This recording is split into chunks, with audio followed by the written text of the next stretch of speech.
Tom is an award-winning and prolific senior researcher at Microsoft Research. He works with the Saint Group in Redmond, and he's been there since November 2008. And he's also an adjunct assistant professor, I believe, at the University of Calgary here in Canada. And you spent a year there as a professor. So you have a great perspective, I think, of what it's like to be at least an assistant professor, as well as what it's like to be a researcher in industry.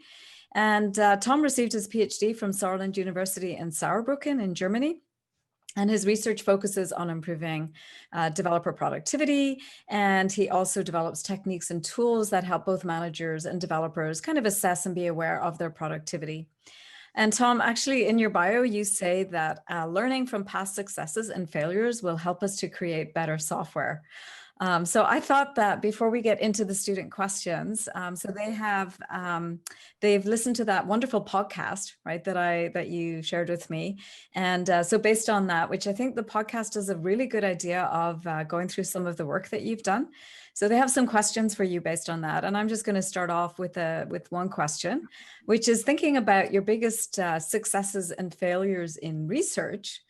What important lessons have you learned? I didn't give you a warning about this, that makes you and the others that are lucky enough to work with you be so successful? So my biggest successes and failure. Okay. I mean, I think my strategy is always to work on things that I'm passionate about and where I want to learn more and that interest me. And then also think of like what could other people do with this information and this work that I do that could benefit them. I mean, yeah, I mean, in a way, my biggest success is, and I'm kind of joking, right? I'm actually not joking about it, but one of my biggest successes was actually my master thesis. And so since then, I'm just like doing stuff, but I'm probably never going to achieve the same level of success than what I had with my master thesis. And that's where I basically worked on, it was like one of the first projects doing some data mining on top of version, on top of software data. And so that was very influential at the time and since then. Yeah, I remember that work. Hard to do something again like this. Yeah. But I mean, our secret, I think, is to always work with really smart people so that you can keep learning things on what you could do better and yeah, always learning, right? Yeah, always learning. Yeah. So you're not going to be done like after this course. It's going to keep on going. Yeah, and forever, right? Hopefully. Yeah. So he says in your talk you discussed a lot about time spent on coding in relation to productivity, and does spending more time on coding always sort of guarantee having higher productivity, do you think? So there's no guarantee. So I mean, like one very simple example is, say you would be coding 24 hours without any breaks, without having any food, like the quality of the code that you produce towards the end of this 24 hours, that's not going to be at the same level than the code that you wrote initially. So there's definitely like a point in time when the more gets worse. So, but we are not yet there at the point where, like when we did studies at Microsoft, we actually didn't get to, like most software engineers at Microsoft spend only like a few hours writing code each day. So there's definitely still some room for improvement. And once we get to the point that you're spending too much time, that's actually a great problem to have. Then we can think of ways how we can like make it more productive, like make it more effective the time that we spend. Yeah, thank you. Suresh was actually asking a follow-up question to that, but I think you sort of touched on it. Suresh, did you want to follow up, or do you think he covered it well enough? Yeah, sure, I can ask it. I thought, so in your talk, you mentioned the more time spent on code means more productivity. But sometimes we like spend 2 hours on resolving a bug and we don't achieve anything.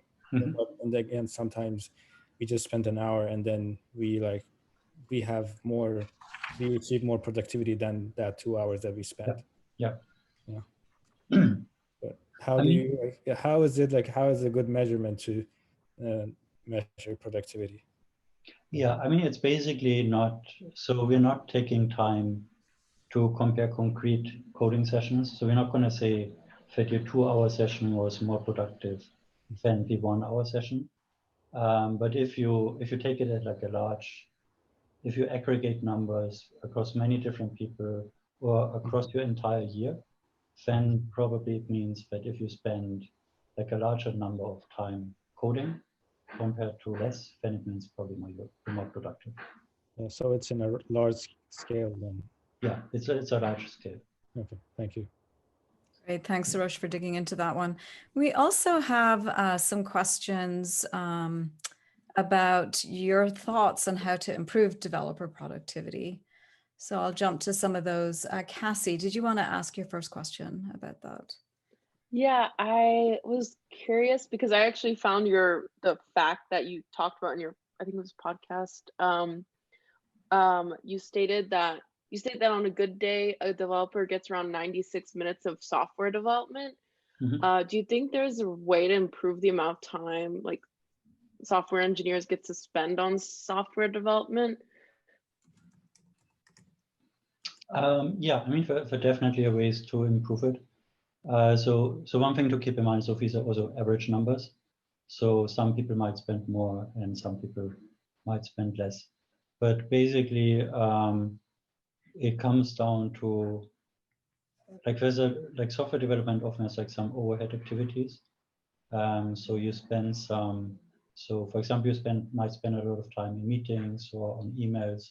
So basically, if you can find ways to reduce this time, that will also improve the time that people can spend on writing code. The other way you can think of improving productivity is to reduce interruptions and distractions. So that's one theme we saw in a lot of research, is that basically if the more frequently you're being interrupted, the less productive people feel. Because for something, like, it's a concept called flow, which basically means to be really productive writing software. It takes you a time to get in the state that you're really like writing good code and you can write good code fast. And once you're being interrupted, it sets you basically back and you have to re-engage to get into this flow state. So if you can find ways to reduce distractions, that can also help productive of a feeling of productivity. Great, thanks, Cassie.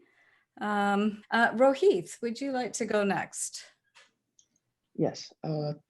So my question is, does external factors such as family issues have an effect on productivity? If yes, what can an organization do to reduce the impact of it? Yeah, so I think there are two. So I think the short answer is yes, definitely it has some impact on productivity, especially now with like working from home. So what we're seeing is that a lot of it's hard for many people to basically balance work and family life when they're all working, when everyone is working at home, because you often have to take care of kids, you have to do homeschooling in a way. So that certainly takes a toll on productivity.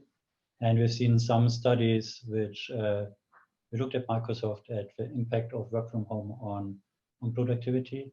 And what we saw is basically like if you have to do childcare, that significantly impacts your feeling of productivity. Like if you have challenges finding or coordinating the childcare of your kids. For people who actually didn't have any issues with figuring out childcare. So for example, if the children were older, or if they had someone who could watch after the kids, many of these people actually reported that they felt more productive. So there's kind of like so there's certainly an impact. So it's like your family life, your personal life and work. It is connected to a large extent. And now with working from home, it's even connected more.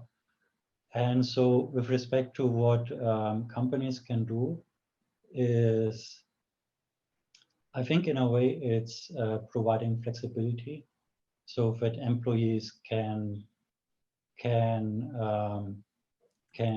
care for the families and at the same time still do the work and not having to worry about the work too much. And so some things, for example, which Microsoft did during the pandemic is they implemented special leave programs for parents if they had to take on childcare responsibilities. So they were excused of coming to work so that they could focus on family. Yeah, I think it was, it's super that Microsoft actually did that. And I know other companies did some things to help as well. This next question that Jonathan asked is looking a little bit more just at work environments in general. And Tom, I know that you have done a study with Brittany that looked specifically at the work environment. And so Jonathan asks, since generally you cannot change your office layout when you're working in the office, perhaps this should be looked at more during hiring. For example, if you had a somewhat noisy open office that a person would be more affected by, right? You know, so some of us would tolerate a quieter office and others would not, or would tolerate a loud office and others would not. Do you think that should be taken into consideration during hiring? I think it's an interesting idea. To be honest, I haven't thought much about how you would do this during hiring, because basically when we make hiring decisions, we are really looking forward to, like, we're looking to hire the best people who can do the best work. And it's not so much that we're looking for the best people with respect to our work environment, because in a way I think that Microsoft and probably most companies think about is they're trying to get first the best people, and then they're trying to provide the best work environment for the employees. And so with respect to if there are concerns that like open workspaces are too loud, then basically I think the solution should be to find ways of making these workspaces more quiet, or to provide rooms where people who are more sensitive to noise can go to and do the work. So for example, with the open work environments at Microsoft and at many other companies, they're basically a focus room which you can go if you need some quiet time to do your work. Yeah, I think, yeah, the focus groups is a really great idea, right? To allow people to go there and meet also with a small group and do that as well. Yeah, and Matt jumped in. Would that be part of a cultural fit maybe as well? It's a good point, Matt. You know, that different organizations have a different kind of cultural kind of perspective. So I think with respect to cultural fit, I think there's definitely, I think you would see some like for hiring, I think you will see some impact of the cultural fit. Like basically, Microsoft is going to hire people who fit the Microsoft culture. Right. Google is going to look for people who fit the Google culture. Right. And I think that makes it in a way interesting right now is because in the past, basically, most companies were like working in offices, and so really people were selecting people who work well within an office environment for job. But I think going forward, it's going to be also important to, like, there's going to be more demand for people who can work well in a remote cultural setting. Because in a way, you want to interview, if you know that a large proportion of your workforce is going to be remote, it's something you want to take into account when you interview. So you want to hire people who can work in a remote setting. That's interesting. I'm sure implicitly a lot of, you know, hiring managers think about that actually, right? When they're hiring, about that fit, right? So switching a little bit from individual productivity and environment, and thinking perhaps about some of these questions relate a bit more to individual versus team productivity and teams. Yiming, would you like to ask your first question? Yeah. So for the paper, today was a good day. Did you find that for individual developers, their own productivity is a more important factor than team productivity for making a good day or bad work day?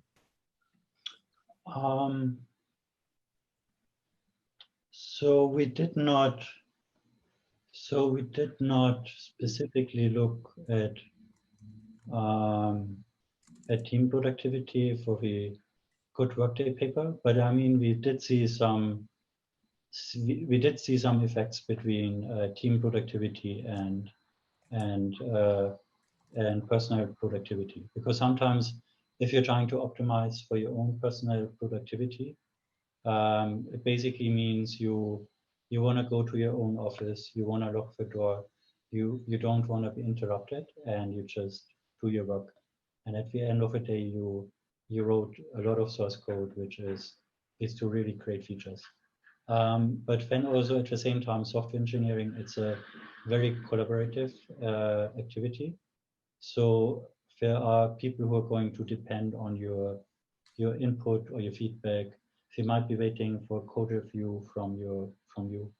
And if you just lock yourself in your own room, it's basically you are not going to help your team. So that's where we saw like some of these trade-offs between maximizing team productivity and maximizing for personal productivity. I think for a developer, it's a combination of both. Like you want to see your own personal accomplishments, so that helps you to feel good about your workday, but also you want to see your team succeed, because if you're working in a team that is not very successful, you're also not going to be very happy about it. So in a way, it's like a combination of both. And what people are trying to figure out is how we can make teams most successful while also enabling developers to be successful. That's great. Thank you so much. Yeah, thanks, Yiming. And Jonathan Bezo has a question a bit related to that as well, about measuring productivity, taking some of those aspects about helping others into concern. Jonathan. Hi. Yeah. In your talk, you mentioned Fitbit style devices and technology that could measure what a developer does during the day. Mm-hmm. And I was wondering that if you combined that type of data, that raw data of like, oh, they spent this much time doing this and that much time doing this throughout the day, if you combined that with an extremely short survey, satisfaction survey at the end of each day, just like, did you have a good day or did you have a bad day? Do you think that you could perform analysis that allows you to structure teams well, to find people who are like, oh, people who like having a bit more of a social coding environment because their satisfaction goes up when they spend more time doing this, should be teamed well together, versus people who prefer privacy, for instance, just grinding? Yeah, I mean, there's this whole science between like how you want to compose teams. So for example, I'm actually not convinced that if you only put social people together and only put quiet people together, that you have the most efficient team. So I think you can, so I think there's certainly ways that you can compose teams that they're being more efficient. And some of it comes down to personality of the team members. I don't know yet what would be the best way to compose these teams. But I mean, certainly you could use some data to look into successful teams. And I think actually Google has, done some studies about successful teams, if I remember correctly. Yeah, they have, and Sierra's going to be coming next, so maybe she can mention about that. So nice lead into that, Tom. Thanks, Jonathan. So switching a little bit from your findings that you mentioned and looking a little bit about the research methods that you've been using, I'll invite Jordan to ask a question about research methods. Yeah, hi. Yeah, I guess tying into the research methods, I was wondering what kind of processes do you go through to sort and analyze the data that you collect? And then along with that is like, what tools do you use to help sort and analyze this data? Yeah, so for collecting data, we have different sources. So sometimes it's like telemetry information, which is collected through engineering tools at Microsoft. So for example, you also know, like when people make check-ins, when they do code review, we also have some app telemetry. So we have a lot of activity data for software engineers. So that usually comes through some database or just in the cloud. Another type of data that we use is basically surveys and interviews. So for surveys, we use like right now we're using Qualtrics, but basically we use various survey tools to send out surveys. And for interviews, we usually record interviews and then we transcribe. For activity data, like a lot of our data analysis we use are statistical analysis. And that's where we build like some statistical model. Sometimes we also build machine learning models, which we use to do some data analysis. For more qualitative data, we used to do like physical card sorts, which meant like we basically, like for survey responses, we printed every response on a card. We had like a pile of like a couple of hundred cards. We went into a meeting room and we sorted on a large table. So we're not doing this anymore right now. So we have like sometimes we do it just in Excel, but we also, like a colleague of mine, he wrote like a tool to help with some of the coding of survey responses. So you can basically label the responses you get through surveys. And then we export it and do some more data analysis. Another tool I should mention, especially because Peggy is really good at it, is Power BI. So that's like is what we often do, like is we do various analysis in R and in qualitative form, and then we feed it back to Power BI, so that we have like dashboards that we can drill into. Yeah, thanks for mentioning that. I think next week or maybe the week after, I'm going to create a Power BI dashboard with the analysis that we did of ICSI papers. So we, as a class, we analyzed 115 papers from ICSI 2020 and coded them. So I'm going to create some visualizations of that in Power BI. So you'll get to see it. And it, basically we coded them. We also had Christoph Troida here last week. And he led us through an exercise doing coding using Excel on Stack Overflow posts, which you might have seen at conferences. He's done that at several conferences. Yeah, so that was super fun. Thanks so much, Jordan, for asking that question. So our next question, Roshan, if you would like to. Yes, hi. In your podcast, you mentioned productivity is very subjective and it's highly difficult to measure. And for that, you suggested various metrics such as looking at the management, the work environment, the tools used, the processes, how good a team is, and so on. Well, looking at a couple of papers online, they have used a metric called a person's perceived productivity. So do you think that is a good metric to use? And what trade-offs do you generally consider when choosing a metric for measuring productivity? So there are different views on perceived productivity. So some people don't like the measure because they feel it's very subjective and it's not as good as some automated measurements. I personally think it's a useful measurement of productivity because so with whatever metric you use to measure productivity, it is only going to look at a partial view of the developer's work, because a lot of activity is also spent, like a lot of work doesn't happen at the computer, right? Sometimes we have like meetings where you talk to people, or you have things which are not easily to capture through telemetry. So having automated measurements is not always better.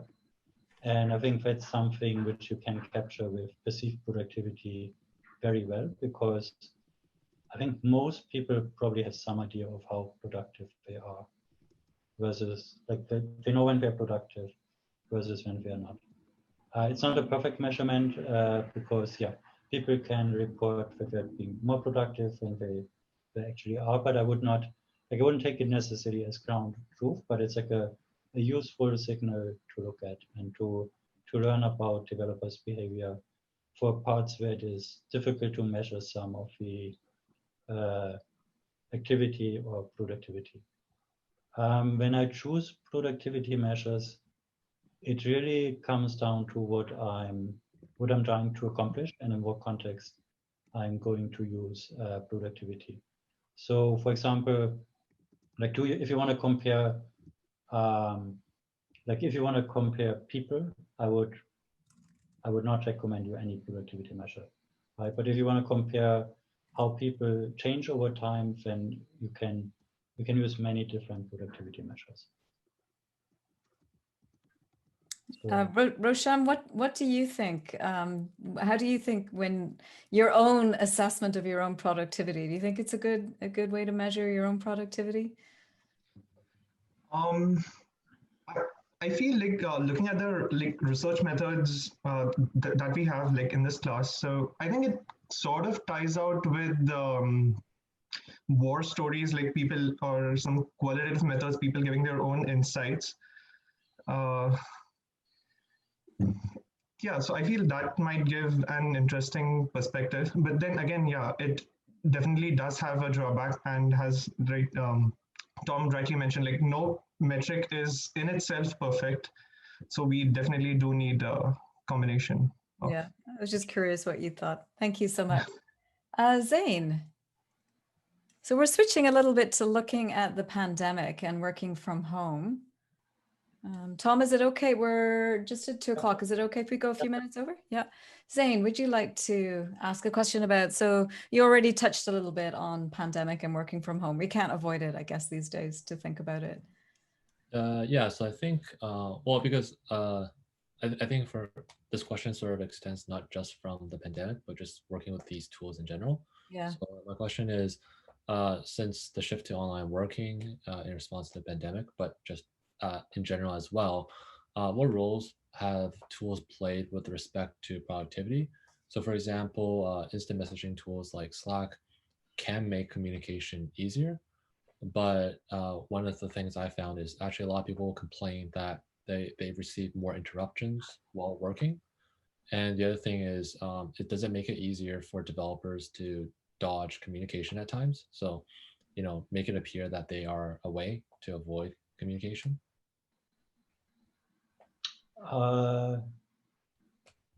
Yes. I mean, tools certainly help with productivity and also with communication. Are you asking about tools in general or about Slack specifically?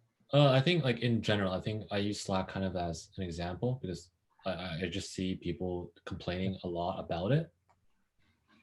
Yeah, and I mean, that's an interesting aspect is basically whenever you introduce a tool to a team or company, you want to measure the effectiveness of the tool. And looking at productivity is one aspect.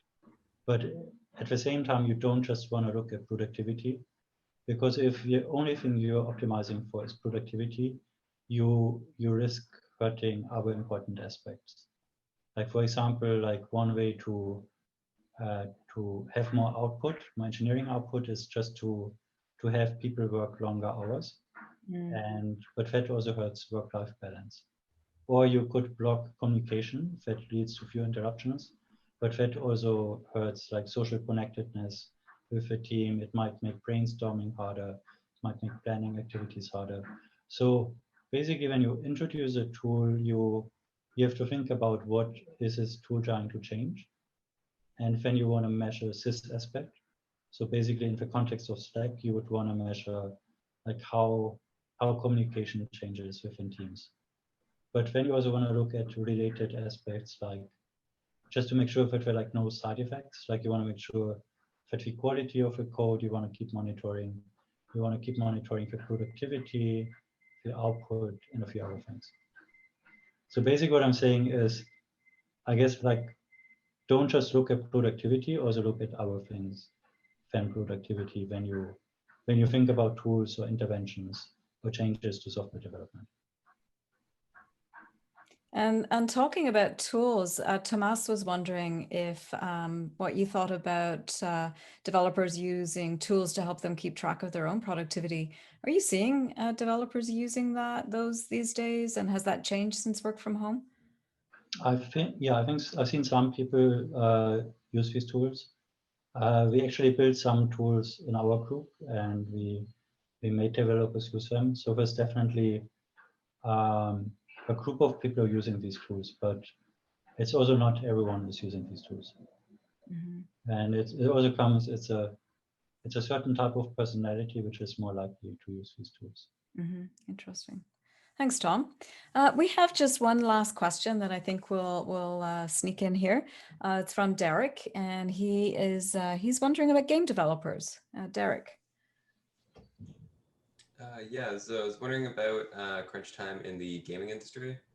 There's been a shift over the past 10 to 20 years of we don't ship out disks anymore, so you can actually update stuff later. So why do we keep crunching to get a product out versus just release it as extra content later? Yeah. So I think why we so for game industry, like it's very so gaming has like certain really important deadlines each year, and these don't really change much no matter how you develop. Like it doesn't really they don't change based on how you ship or how you distribute the games. So for example, in the gaming industry, like holiday season is one most important periods in time, because that's when a lot of game sales are taking place. So really what people are trying to do is to get the content or to get the game released in time for holiday season.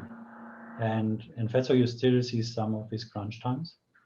I think, and they might never go away, because you just have this make it or break it before holiday season, because if you don't ship the main title by holiday season, you basically lose out on one entire year in some extreme cases. And so, but I think what's slowly happening is that also in the gaming industry, people get more mature. So they're going to pay more attention to work-life balance and also not having excessive crunch times. But I think it will still take some time. And I think you also need bigger changes than just how you ship and distribute software. Yeah, good question, Derek. Interesting point, I guess. Yeah, there's some things that just won't change, right? With respect to those deadlines. So Tom, thank you very much for answering our questions on your podcast. We're at the end of our visit time with you. I don't know if there's anything that you wanted to say or mention before we thank you for joining us today. Well, I want to thank you for all these great questions. They were really amazing, and it was great to see the wide range of topics that you covered.